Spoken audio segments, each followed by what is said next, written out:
بسم الله الرحمن الرحيم نحمده ونصلي على رسوله الكريم أما بعد.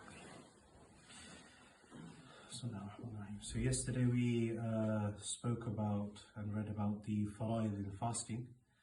Today inshallah we're going to be resuming from the fara'id again, point number 2. Intention, making intention. Making niyyah intention, because fasting is an act of worship and all acts of worship require intention. Allah subhanahu wa ta'ala says, and they were not commanded but to worship Allah, making the religion sincerely for Him.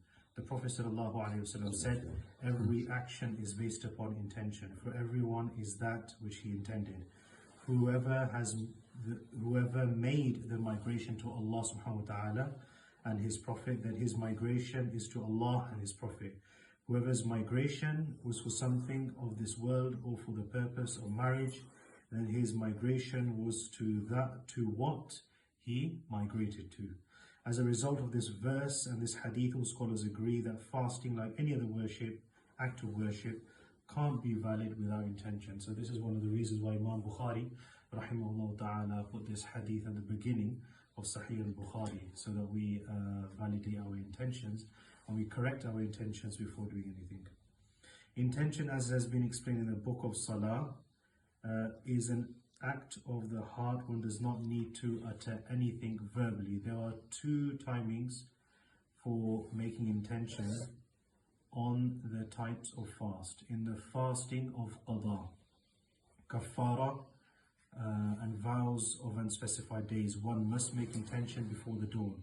All the scholars agreed on this. Hafsa radiyallahu ta'ala anha narrated that Rasulullah sallallahu alayhi wasallam said, the fasting of those who did not make their intention before the dawn is no fasting for them.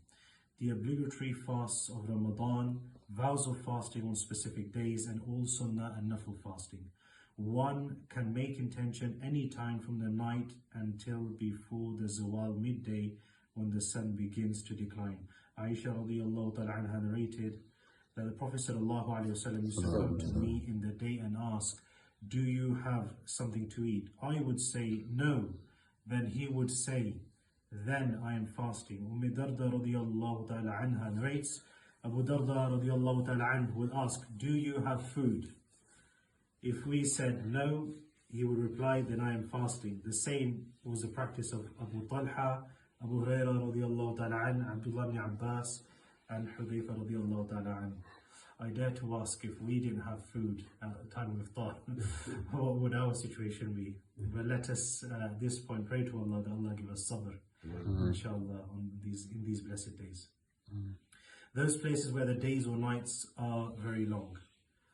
In these places, nevertheless, within any period of 24 hours, both sunrise and sunset are witnessed. In such places, the period of fasting will be calculated in the usual way with respect to sunrise and sunset. However, if doing so will lead to harm, severe illness or death for a particular person due to the length of the fast, it is permissible for that person not to fast while the risk of harm is present. Mere conjuncture is not sufficient in this regard. Rather, the individual must almost certain that serious harm will result from fasting. This can be known from certain symptoms or from experience and from the advice of a health professional who affirms the fasting will lead to a severe illness or death, or that it will aggravate an illness or endanger recovery from a previous illness. Each person is different in this regard. Those people who leave fasting for such reasons should make up the missed fasts when they are able to do so. In some of these places, the nights are so short that there is either no time or very little time for Isha Salah, because the twilight does not disappear. In this situation, the time of the suhoor would be based on an estimate. The people resident in such places should consider what in other seasons the shortest period of time is between sunset and Isha, and between dawn and sunrise.